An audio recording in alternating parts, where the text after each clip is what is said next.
Hey dear students, welcome back to our channel once again. बच्चों, जैसे कि आप जानते हैं हम कर रहे हैं कॉमर्स 5 TY BCom सेमेस्टर 5 का चैप्टर नंबर 1 जो कि मार्केटिंग से रिलेटेड है।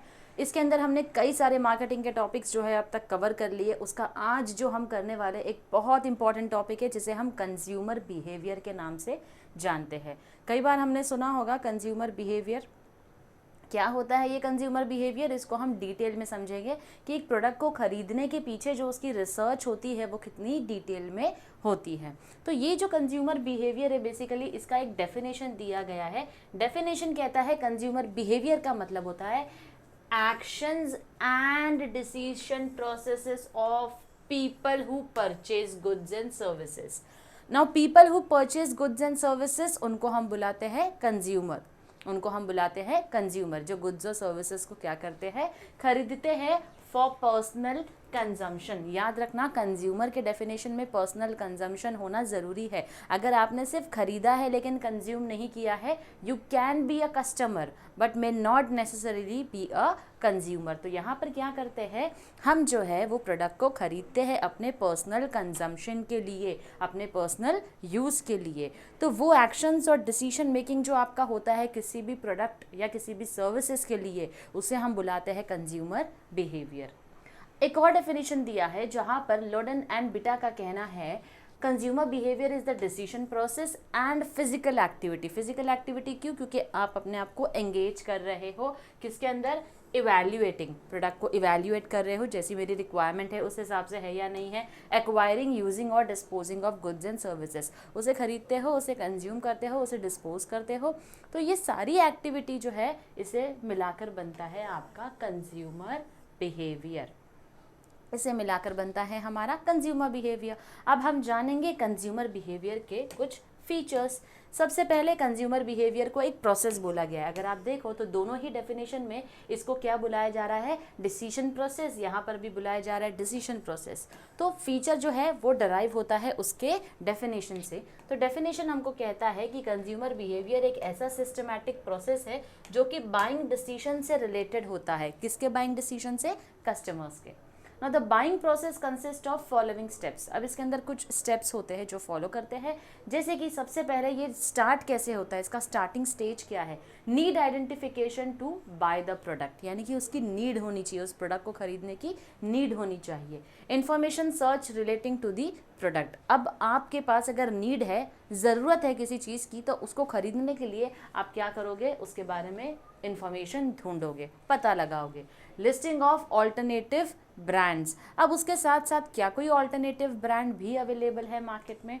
आप सारे ब्रांड्स को क्या करते हो, एवैल्यूएट करते हो। जितने भी ऑप्शंस हैं उनको क्या करोगे, एवैल्यूएट करोगे। कौन से बेसिस पर? कॉस्ट बेनिफिट एनालिसिस के बेसिस पर। एज ए कंज्यूमर हम हमेशा देखते हैं कि क्वालिटी पे कॉम्प्रोमाइज़ नहीं करना है और प्राइस पे भी कॉम्प्रोमाइज़ हमको नहीं करना है। अगर कोई चीज़ हम खरीदते हैं उसके अंदर 10,000 20,000 इन्वेस्ट करते हैं तो उससे हमें वैल्यू भी डिराइव, यूटिलिटी भी डिराइव होना ज़रूरी है। उसे हम बुलाते हैं कॉस्ट बेनिफिट एनालिसिस। एक बार हमने सारे ऑल्टरनेटिव्स को इवैल्यूएट कर दिया, उसके बाद हम अपना परचेज डिसीजन बनाते हैं एंड देन लेटर ऑन हम अपना पोस्ट परचेज इवैल्यूएशन करते हैं। कौन करता है ये? मार्केटर करता है। क्या करता है? पोस्ट परचेज इवैल्यूएशन का मतलब खरीद लेने के बाद अब कंज्यूमर का बिहेवियर क्या है हमारे ब्रांड की तरफ, अब उसका फीडबैक क्या है हमारे ब्रांड की तरफ। तो इस तरीके से ये कंज्यूमर बिहेवियर का प्रोसेस जो है वो रन होता है। फिर आता है हमारा इन्फ्लुएंस्ड बाय वेरियस फैक्टर्स। अब कंज्यूमर बिहेवियर जो है ये नेचर ऑफ कंज्यूमर बिहेवियर है जिसको हम वन बाय वन देखेंगे। कंज्यूमर बिहेवियर जो है वो कौन से ऐसे फैक्टर्स है जिससे इन्फ्लुएंस होता है। देखो, हमारा डिसीजन कहीं ना कहीं किसी ना किसी से इन्फ्लुएंस हमेशा होता है। सिमिलरली कंज्यूमर बिहेवियर किसी भी प्रोडक्ट को खरीदने के पहले हमारा जो बाइंग डिसीजन है वो क्या होता है, कहीं ना कहीं से इन्फ्लुएंस होता है। तो ऐसे क्या फैक्टर्स है जो हमारे बाइंग डिसीजन को इन्फ्लुएंस करते हैं? बाइंग डिसीजन का इन्फ्लुएंस होना यानी कि या तो आप किसी प्रोडक्ट को खरीदेंगे या तो आप उसको नहीं खरीदेंगे। तो दोनों ही सूरतों में आप क्या कर रहे हैं, एक डिसीजन लेते हैं, तो ये डिसीजन आपने कौन से बेसिस पर लिया है, ऐसी क्या चीज़ें हैं जिसने आपको इस डिसीजन लेने पर इन्फ्लुएंस किया है या फिर मजबूर किया है। तो ऐसे कई सारे फैक्टर्स हैं, वन बाय हम सबको समझेंगे। सबसे पहला आता है हमारा मार्केटिंग फैक्टर्स, यानी मार्केटिंग फैक्टर्स में हमारे 4 P's ऑफ मार्केटिंग आते हैं। उसके अंदर आएगा हमारा प्रोडक्ट, प्रोडक्ट का डिज़ाइन कैसा है, क्या वो हमारे लिए यूज़फुल है, प्रोडक्ट का प्राइस अफोर्डेबल है, क्या उसकी प्रमोशन हमको इंड्यूस कर पाई है, हमको अट्रैक्ट कर पाई है, और फाइनली उसका प्लेस यानी कि उसकी अवेलेबिलिटी, उसका डिस्ट्रीब्यूशन नेटवर्क जो है वो कितना स्ट्रॉन्ग है। ये हैं हमारे मार्केटिंग फैक्टर्स। फिर आते हैं हमारे पर्सनल फैक्टर्स, जहाँ पर हमारे एज, जेंडर, एजुकेशन, इनकम, इन सब का इन्फ्लुएंस भी हमारे बाइंग डिसीजन पर होता है। फिर आते हैं हमारे साइकोलॉजिकल फैक्टर्स, किसी चीज़ को खरीदना है तो उसके पीछे हमारा मोटिव क्या है, किस तरीके का एटीट्यूड हम फॉर्म करते हैं किसी प्रोडक्ट को खरीदने के पहले, तो ये साइकोलॉजिकल फैक्टर्स है। फिर आते हैं सिचुएशनल फैक्टर्स, जहाँ पर फिजिकल और सोशल सराउंडिंग जो है खरीदने के वक्त क्या करती है, हमारे डिसीजन को इन्फ्लुएंस करती है। अभी आप गए हो किसी स्टोर में एक मोबाइल खरीदने के लिए, आप उस स्टोर के आसपास के फिजिकल सराउंडिंग्स को और कितने लोग आते हैं वहाँ पर स्टोर पे मोबाइल खरीदने, ये सारी चीज़ों को देखते हुए अपना बाइंग डिसीजन जो है वो बनाते हैं। सोशल फैक्टर्स जानिए कि हमारे सोशल स्टेटस और रेफरेंस ग्रुप्स की यहाँ पर बात होती है, तो जो हमारा सोशल स्टेटस है उसके बेसिस पर हम अपने बाइंग डिसीजंस लेते हैं। कल्चरल फैक्टर्स, जहाँ पर हमारे रिलीजन, रीजन जो है ये भी एक बहुत इंपॉर्टेंट रोल प्ले करते हैं हमारे बाइंग डिसीजन में। अब कंज्यूमर बिहेवियर जो होता है बच्चों, याद रखना डिफरेंट कंज्यूमर का डिफरेंट बिहेवियर होगा, कभी भी सारे कंज्यूमर्स का एक कॉमन बिहेवियर नहीं होगा, for the simplest reason that each and every individual is different. तो उनका बिहेवियर भी जो होगा, बाइंग डिसीजन भी होगा, वो कोई अलग ही फैक्टर से इन्फ्लुएंस होगा, इसीलिए उनके बिहेवियर्स भी क्या है यहाँ पर डिफर करते हैं। अब ये जो डिफरेंसेस है कंज्यूमर के बिहेवियर में, इसके लिए इंडिविजुअल फैक्टर्स रिस्पॉन्सिबल है, जैसे कि कंज्यूमर का नेचर क्या है, कंज्यूमर की लाइफस्टाइल क्या है, कौन से कल्चर को वो बिलोंग करता है, ये सारे फैक्टर्स का इन्फ्लुएंस कंज्यूमर के बाइंग बिहेवियर पर होता है। फिर आता है हमारा एग्जाम्पल, जहाँ पर कुछ कंज्यूमर्स होते हैं जो शॉपaholic होते हैं, जिन्हें शॉपिंग करना बेहद पसंद होता है, ये हद पार शॉपिंग करते हैं। तो यहाँ पर जब इन्हें शॉपिंग करना होता है तो ये पैसों को नहीं देखते हैं, या तो अपने फ्रेंड से पैसा जो है वो लेते हैं, अपने रिलेटिव से पैसे लेते हैं, और कई बार अनफेयर इस्तेमाल, अनएथिकल प्रैक्टिसेस का इस्तेमाल करके भी ये क्या करना चाहते हैं, शॉपिंग करना है मतलब करना है, ये इनका बाइंग बिहेवियर होता है। ऑन दी अदर हैंड कुछ लोग ऐसे भी होते हैं जिनके पास बहुत सारा पैसा है, लेकिन अगर उन्हें लगता है मुझे फिजूल खर्ची नहीं करनी है किसी चीज़ को खरीदने में, तो बावजूद इसके कि कई सारा पैसा है फिर भी वो अपने परचेसेस को इन्फ्लुएंस नहीं होने देते हैं। तो अलग अलग कंज्यूमर्स के अलग अलग बाइंग पैटर्न होते हैं। Then we have different for different products, तो अलग अलग बिहेवियर होता है, उसी तरीके से अलग अलग प्रोडक्ट के लिए भी आपका बाइंग डिसीजन जो है वो डिफर करता है। जैसे कि यहाँ पर अगर हम बात करें तो there are some consumers who may buy more quantity of certain items and very low or no quantity of some other items। कुछ लोग होते हैं जो किसी प्रोडक्ट की बहुत ज़्यादा क्वांटिटी में उसको क्या करते हैं, खरीदते हैं, और कुछ प्रोडक्ट ऐसे भी होते हैं जहाँ उन्हें लगता है 1 या 2 पीस भी अगर हमने ले लिया तो that should be enough for us. Example, college student जो है वो सबसे ज़्यादा स्पेंड किसके ऊपर करेंगे, सबसे ज़्यादा स्पेंड करेंगे अपने क्लोथिंग के और अपने एक्सेसरीज़ के ऊपर। हालांकि ये वो बच्चे हैं जो कि बुक्स के ऊपर, जनरल रीडिंग के लिए जो बुक्स होती है जो उनके लिए ज़रूरी होती है, लेकिन वो बुक्स के ऊपर खर्चा नहीं करते हैं, उनके लिए खर्चा जो है वो ज़रूरी होता है क्लोथिंग और एक्सेसरीज़ के ऊपर। A middle-aged person may spend less on clothing but may invest some money in savings, insurance schemes, pension schemes and so on. अब जो मिडिल एज्ड हैं वो क्या करेंगे, वो सोचेंगे कि मुझे ज़्यादा खर्चा अपने कपड़ों पर ना करते हुए मुझे इंश्योरेंस प्लान लेना चाहिए ताकि मेरे बाद मेरी फैमिली की सेफ्टी जो है वो सिक्योर रहे। उसी के साथ साथ मुझे इंश्योरेंस के अलावा पेंशन स्कीम में इन्वेस्ट करना चाहिए, अपनी कुछ सेविंग्स बना कर रखनी चाहिए फाइनेंशियल इमरजेंसीज़ के लिए। तो इस तरीके से अलग अलग प्रोडक्ट के लिए अलग अलग बाइंग बिहेवियर होता है। Then we have it varies across region। अब region to region, states to states, country to country भी क्या होता है, बाइंग बिहेवियर जो होता है वो डिफर कर सकता है। जैसे कि अर्बन कंज्यूमर्स का बाइंग बिहेवियर है वो रूरल कंज्यूमर्स के कंपैरिजन में क्या होगा, हमेशा अलग होगा। रूरल कंज्यूमर्स जो होते हैं वो थोड़े से कंजर्वेटिव होते हैं अपने बाइंग बिहेवियर में, और रूरल कंज्यूमर्स जो है वो लग्जरी प्रोडक्ट को खरीदने के लिए 10 बार सोचेंगे। कि इतना पैसा खर्चा करने की हमको ज़रूरत है या नहीं है। लेकिन वही अर्बन कंज्यूमर्स जो है may buy even with bank loans, luxury item अगर उनको ख़रीदना है तो कार को वो लोन पर भी लेकर खरीद सकते हैं, घर खरीदना है तो लोन पर भी लेकर खरीदेंगे। ये उनका बाइंग बिहेवियर है, उनका बाइंग पैटर्न है। अगर उनको ज़रूरत लगती है तो वो खरीदते हैं, विच इज़ नथिंग रॉन्ग। जहाँ पर क्या होता है, रीजन टू रीजन हमारे कंज्यूमर्स के बाइंग बिहेवियर डिफर करते हैं। Also across the states, regions and countries, consumer behavior may differ depending upon the upbringing. आपका पालन पोषण कैसे हुआ है, आपकी लाइफस्टाइल क्या है, आपका लेवल ऑफ डेवलपमेंट कितना है, कितने सक्सेसफुल हो करियर में, ये सारे फैक्टर्स इन्फ्लुएंस करते हैं कंज्यूमर्स के बाइंग बिहेवियर को। Then this is vital for marketers. Marketers के लिए जो है कंज्यूमर बिहेवियर क्यों ज़रूरी है? बिकॉज ये सारे फैक्टर्स को जब हम समझते हैं तो हमें पता चलता है कि ऐसे कौन से साइकोलॉजिकल एस्पेक्ट है जो कि कंज्यूमर को ट्रिगर करते हैं प्रोडक्ट या सर्विसेज को परचेज करने के लिए। Knowledge of consumer behaviour enables marketers to take appropriate marketing decision. यानी कि कुछ कंज्यूमर्स जिनको क्लोथिंग और एक्सेसरीज में स्पेंड करना है तो डेफिनेटली वो ट्रेंडिंग प्रोडक्ट्स में ही जो है वो अपना पैसा खर्चा करेंगे। तो हम इनके लिए क्या करेंगे, सबसे ज़्यादा प्राइसिंग तो ज़्यादा नहीं रखेंगे लेकिन प्रोडक्ट डिज़ाइन और मॉडल पे काम करेंगे। दूसरा, इसका जो प्रमोशन है वो बहुत स्मार्ट तरीके से करेंगे। यानी मार्केटर जो है कंज्यूमर बिहेवियर को समझने के बाद में क्या करते हैं, अपने ये 4 P's ऑफ मार्केटिंग के ऊपर और अच्छे से काम करते हैं ताकि हमारा सेल्स बढ़ जाए। सेल्स बढ़ेगा तो प्रॉफिट बढ़ेगा, प्रॉफिट बढ़ेगा तो डेफिनेटली इससे हमारे सारे स्टेक होल्डर्स खुश रहेंगे। Then it reflects status. Consumer behaviour जो है it is not only influenced by status of consumer but also reflected. अच्छा, कोई भी चीज़ को, कोई भी प्रोडक्ट को जब कंज्यूमर खरीदता है तो इतना याद रखना, सिर्फ अपने स्टेटस को मेंटेन करने के लिए नहीं खरीदता है, वो ये भी सोचता है खरीदने के बाद मैं अपना स्टेटस मेंटेन कर सकूं। स्टेटस को मेंटेन करने के लिए नहीं खरीदा, लेकिन खरीदने के बाद अपने स्टेटस को डेफिनेटली क्या करेंगे, मेंटेन करेंगे।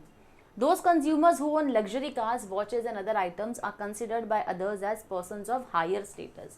अब वो कंज्यूमर्स जो कि लग्जरी कार्स ओन करते हैं, वॉचेस जिनके पास होती है, ऐसे महंगे आइटम्स होते हैं, वो हमेशा अपने स्टेटस को क्या करेंगे, स्टेटस के ऊपर कॉम्प्रोमाइज़ नहीं करेंगे। Luxury items also gives a sense of pride to the owners. तो इससे ओनर्स को एक सेंस ऑफ प्राइड जो है वो फील होती है। Results in spread effect. अच्छा, अब ये स्प्रेड इफेक्ट का मतलब होता है कि कंज्यूमर बिहेवियर जो है वो थोड़ा बहुत कंटेजियस भी होता है। कंटेजियस का मतलब जो आसानी से स्प्रेड होता है। कई बार हमने किसी वॉच को ख़रीदा, अब वॉच को ख़रीदने के बाद क्या होता है, हमारे आसपास के जितने भी लोग, अगर एक बहुत अच्छा ब्रांड है, बहुत ही ट्रेंडिंग वॉच चल रही है, तो उसको देखकर क्या होता है, हमारे फ्रेंड्स, हमारे रिलेटिव्स या हमारे सोशल ग्रुप भी उसको क्या करते हैं, परचेज करते हैं। तो इसको बोलते हैं स्प्रेड इफेक्ट। यानी कि आपने ख़रीदा तो आपको देखकर और 4 लोग इन्फ्लुएंस होकर उस प्रोडक्ट को खरीदते हैं। Now, for instance, a customer may always prefer to buy premium brands of clothing, watches and other items, जैसे कि Nike, Van Heusen, Pierre Cardin। ये सारे प्रोडक्ट को अगर ऑलरेडी किसी ने खरीदा तो उसको इससे इन्फ्लुएंस होकर हर बार देखा, अगर ये इंसान इसी तरीके के कपड़े पहनता है, इसी ब्रांड्स को प्रेफर करता है, तो उससे इन्फ्लुएंस होकर दूसरा इंसान भी वही करेगा। दिस में influence some of his friends, neighbour, colleagues at work place to buy the premium brands. अब इसको देखकर क्या होगा, कुछ उसके फ्रेंड्स, नेबर्स, कलीग्स भी क्या होंगे, इन्फ्लुएंस होंगे। This is one of the reason why marketers use celebrities to endorse their brands. तो ये एक रीज़न है कि क्यों मार्केटर्स जो है सेलिब्रिटीज़ का इस्तेमाल करते हैं अपने ब्रांड को एंडोर्स करने, क्योंकि लोग सेलिब्रिटीज़ को बहुत फॉलो करते हैं। तो सेलिब्रिटीज़ के थ्रू ये जो स्प्रेड इफेक्ट की हम बात कर रहे हैं, ये सेलिब्रिटीज़ के थ्रू और ज़्यादा स्प्रेड होता है। The next feature that we have is it improves the standard of living. Consumer buying behavior क्या करता है, हमारे standard of living को और ज़्यादा improve करता है। कैसे? The more a person buys goods and services, जितना ज़्यादा goods and services को purchase करेगा उतना ही हर एक product की उसके पास availability होगी, तो उसकी standard of living में क्या आएगा, improvement आएगा। It undergoes change. Consumer behavior एक चेंज के थ्रू गुजरता है over a period of time, depending upon changes in age, education and income level. For example, kids में prefer colourful dresses. Okay, consumer behaviour change होते रहता है। बच्चे जो है, जब आप बच्चे थे तो आप क्या करते थे, आप कलरफुल कपड़ों को प्रेफर करते थे। जब आप बड़े हो गए एज टीनेजर और यंग एडल्ट्स तो आपने थोड़ा सा ट्रेंडी क्लोथ्स को अपनाना शुरू कर दिया। मिडिल एज्ड और सीनियर सिटीजन्स जो होते हैं वो क्या करेंगे, more of sober clothing prefer करते हैं। तो इस तरीके से कंज्यूमर बिहेवियर जो है, जैसे जैसे आपकी लाइफ में चेंजेस आते हैं, आपके लाइफ के स्टेजेस में चेंज आते हैं, आपके बाइंग बिहेवियर में भी क्या आते हैं, चेंजेस आते हैं। तो ये है हमारा कंज्यूमर बिहेवियर। अब हम देखेंगे ऐसे क्या फैक्टर्स है जो कि कंज्यूमर बिहेवियर को इन्फ्लुएंस करते हैं, जिसको हमने अभी अभी शॉर्टकट में देखा था, थोड़ा सा डिटेल में पढ़ेंगे।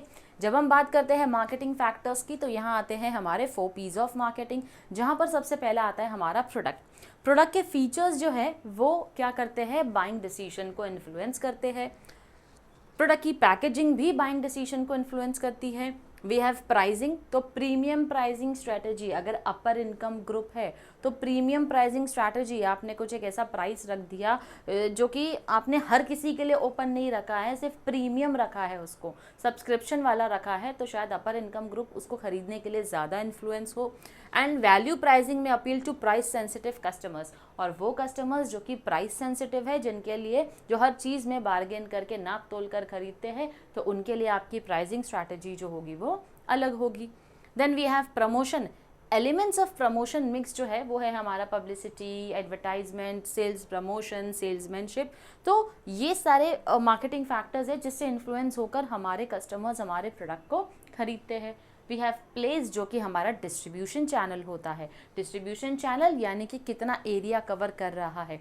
फॉर एग्जाम्पल, जैसे हमने लास्ट लेक्चर में बात की थी कुछ प्रीमियम प्रोडक्ट्स की या लग्जूरियस प्रोडक्ट की, अगर आप देखें तो रोलेक्स वॉच आपको हर जगह अवेलेबल नहीं मिलेगी, वो सिर्फ और सिर्फ ऐसे लोकेशन पर, ऐसे प्रेस्टिजियस लोकेशन पर मिलेगी जहाँ पर उनकी टारगेट ऑडियंस रहती है।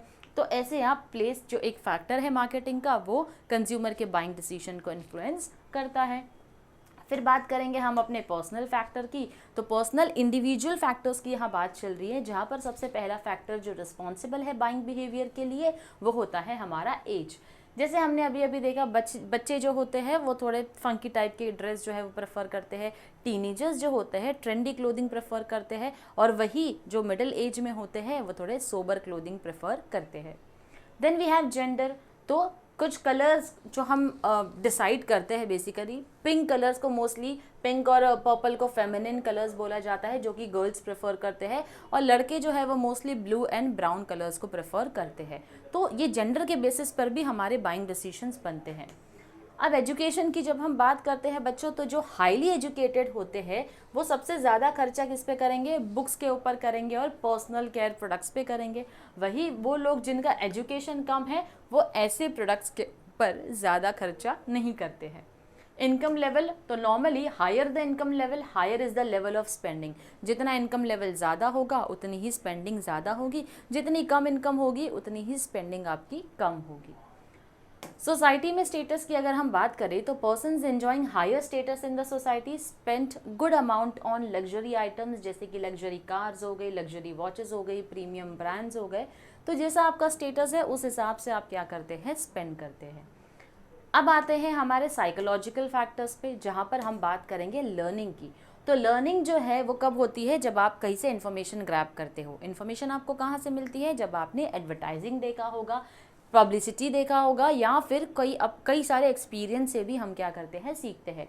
जैसे कि एक कस्टमर ने एक नया ब्रांड ऑफ परफ्यूम है खरीदा, अब एक्सपीरियंस किया कि उस ब्रांड को खरीदने के बाद, उस प्रोडक्ट को खरीदने के बाद that customer is very much satisfied, तो he is likely to be brand loyal. अब जब मुझे प्रोडक्ट अच्छा लगा, I am satisfied with the product, definitely मैं ब्रांड लॉयल हूँ। जब भी मेरा परफ्यूम मुझे वापस खरीदना होगा मैं उसी पर्टिकुलर ब्रांड का परफ्यूम खरीदूंगी।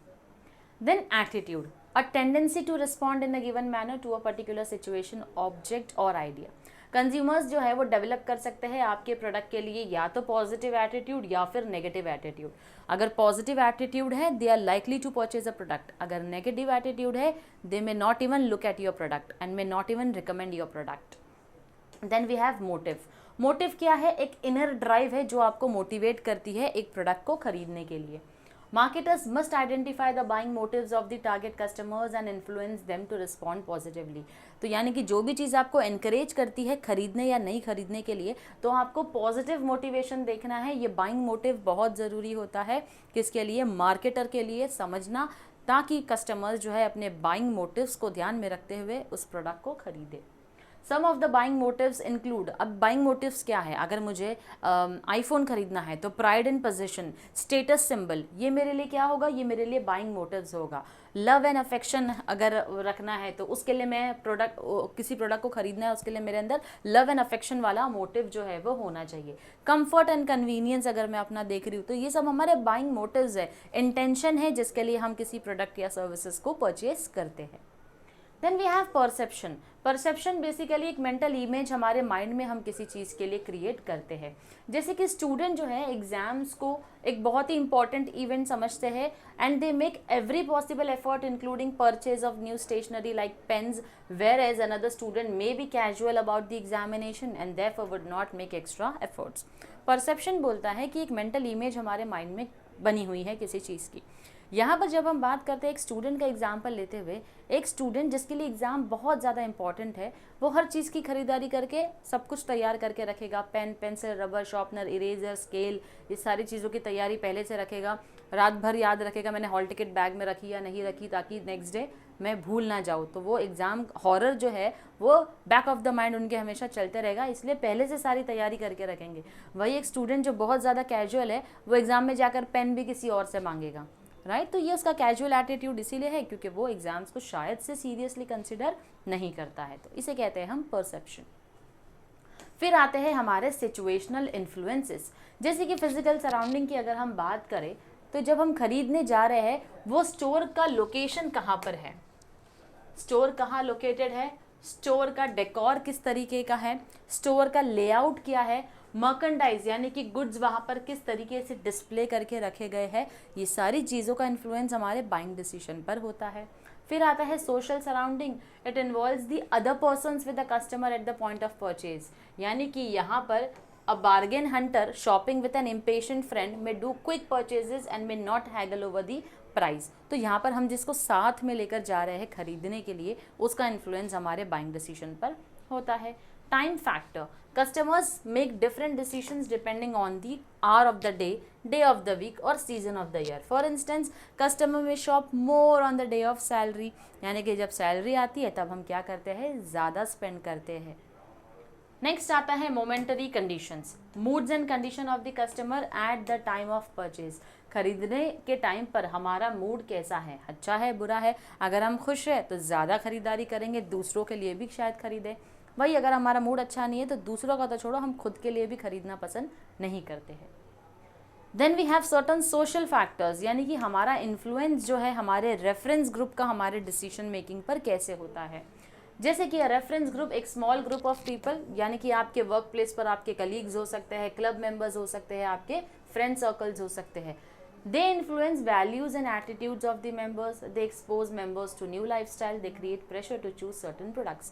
तो हमारे फ्रेंड्स हमारे बाइंग डिसीजन को इन्फ्लुएंस करते हैं. कैसे करते हैं, हमारे वैल्यूज़ एंड एटीट्यूड्स जो है वो हमारे कई बार फ्रेंड्स को देखकर या हमारे सर्कल को देखकर आता है. न्यू लाइफस्टाइल अगर कोई जी रहा है वो हमको बोलेगा कि तुम भी हमारी तरह जियो, या आप उसकी लाइफस्टाइल को देखकर इतने इन्फ्लुएंस हो कि आपको भी वैसी लाइफस्टाइल चाहिए. वो आप पर प्रेशर क्रिएट करते हैं, जो आपकी सर्कल है वो आप पे प्रेशर क्रिएट करते हैं कि ये स्पेसिफिक प्रोडक्ट्स ही तूने क्या करना है, खरीदना है. Then we have family. Now the family members influence buying decision. जैसे कि children are well informed about goods and services through media and other sources and therefore they influence the buying decisions of the parents. घर में अगर एक TV लाना होगा तो parent जो है, या फिर एक सेलफोन खरीदना होगा तो पेरेंट को अगर सेलफोन खरीदना है तो आज के बच्चे लेटेस्ट टेक्नोलॉजी जो है बड़े ही अपडेटेड रहते हैं इस टेक्नोलॉजी के साथ में. तो बच्चे जो है क्योंकि सोशल मीडिया पर वैसे ही सारी इन्फॉर्मेशन अवेलेबल है, तो हर एक इन्फॉर्मेशन को देखते हुए अपने आप को फ्रेंड सर्कल के थ्रू अपडेटेड रखते हुए अपने पेरेंट्स के बाइंग डिसीजन को इन्फ्लुएंस करते हैं. ऑन दी अदर हैंड जब आप इतने बड़े नहीं हुए कि बाइंग डिसीजन ले लो तो आपके बाइंग डिसीजन को इन्फ्लुएंस आपके पेरेंट्स करते हैं. It is always the vice versa. Then we have roles and status. A person performs certain roles in a particular group or organization. जैसे कि a person may perform the role of senior executive in a firm and therefore enjoys higher status. People may purchase a product that conform to their roles and status, especially in case of branded clothes, luxury watches, luxury cars. अच्छा, आपका एक role, आपका एक रुतबा, आपका एक status है society में, उसके बेसिस पर भी आप प्रोडक्ट्स को खरीदते हैं. अगर आप बहुत ही सीनियर लेवल ऑफ पोजीशन पर हैं तो maybe you go for buying branded product. अगर आप बहुत ही एग्जीक्यूटिव लेवल पर है, सैलरी भी अच्छी खासी नहीं है, तो maybe you may go for local products. Then we have influence of cultural factors. तो हमारे कल्चरल फैक्टर्स का क्या इन्फ्लुएंस है? हमारे रिलीजन का इन्फ्लुएंस है. For example, consumption of alcohol and meat products is restricted in certain religion but in some other communities there is no such restriction. तो अगर कुछ कम्युनिटीज़ में अल्कोहल को बैन किया गया है, अल्कोहल के कंजम्पशन के लिए मना किया गया है, या किसी भी तरीके के इंटॉक्सिकेशन एंड मीट के कंजम्पशन को मना किया गया है, तो उनका रिलीजन का इन्फ्लुएंस उनके बाइंग डिसीजन के ऊपर है. सिमिलरली वाइस वर्सा, जहाँ पर अलाउ है वहाँ पर वो सब कंज्यूम करते हैं, तो उनका बाइंग डिसीजन जो है उनके रिलीजन से इन्फ्लुएंस होता है. फिर आते हैं हमारे सब कल्चर. हर एक कल्चर के अंदर सब कल्चर होता है जो कि अपने मेंबर्स को स्पेसिफिक आइडेंटिटी देता है. जैसे कि कास्ट हो गए, रिलीजियस सेक्शंस हो गए, ज्योग्राफिक रीजन्स हो गए, लैंग्वेजेस हो गए, इनका भी इन्फ्लुएंस हमारे बाइंग डिसीजन पर होता है. Now the buying behavior of people belonging to various subcultures may be different. अब buying behavior अलग अलग subcultures वाले लोगों का क्या होगा? हमेशा अलग होगा. इसीलिए मार्केटर्स जो है वो मल्टी कल्चरल मार्केटिंग अप्रोच जो है वो अपनाते हैं. यानी कि लैंग्वेज के बेसिस पर, या फिर रिलीजन के बेसिस पर, या फिर कास्ट के बेसिस पर, कई सारे एस्पेक्ट को ध्यान में रखते हुए मार्केटर्स क्या करते हैं? ये मल्टी कल्चरल मार्केटिंग अप्रोच को अपनाते हैं, जहां पर they design goods and services that cater to the taste and preference of consumers belonging to different sub cultures. यानी कि ये एक प्रोडक्ट बना रही हूँ, अब इसको मैं एक धर्म के हिसाब से, एक कास्ट के हिसाब से अलग बनाऊँ, दूसरे के हिसाब से अलग बनाऊँ, नहीं. मार्केट में रिक्वायरमेंट क्या है, उस रिक्वायरमेंट को समझो और ऐसा बनाओ जो सब के लिए कॉमन गोल या कॉमन पर्पस को क्या करता है? सर्व करता है. ये था हमारा बाइंग बिहेवियर कंज्यूमर का, जो कि इन्फ्लुएंस होता है कई सारे फैक्टर्स से. इसमें पर्सनल फैक्टर्स भी होते हैं, सोशल फैक्टर्स भी होते हैं, और उसी के साथ साथ हमने देखा हमारे रिलीजन का इन्फ्लुएंस होता है, यानी कि हमारे कल्चरल फैक्टर्स का इन्फ्लुएंस होता है, हमारे रेफरेंस ग्रुप यानी कि सोशल फैक्टर्स का इन्फ्लुएंस होता है, सिचुएशनल इन्फ्लुएंस का भी जो है बाइंग बिहेवियर के ऊपर इन्फ्लुएंस होता है.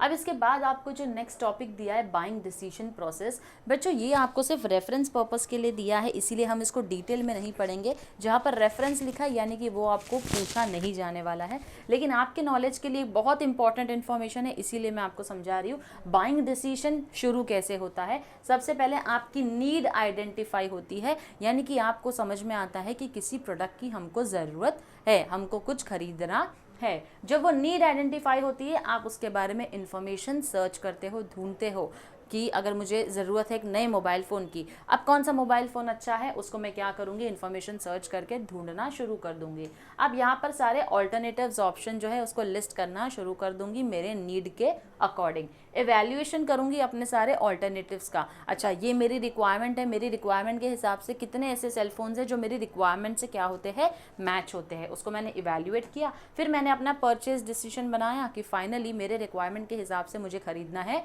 आईफोन. अब आईफोन खरीदने के बाद मेरा पोस्ट परचेज बिहेवियर क्या हो गया कि मैं उस आईफोन को ख़रीदने के बाद उसके सारे फीचर्स जो मेरे लिए बेनिफिशियल है, उसका यूसेज जो मैंने सोचा था वो अकॉर्डिंग टू दी प्रोडक्ट है या नहीं है. तो इफ़ आई एम सेटिस्फाइड और if I am not satisfied with the product, that becomes my post purchase behaviour. तो बस यही है हमारे इस बाइंग डिसीजन प्रोसेस में.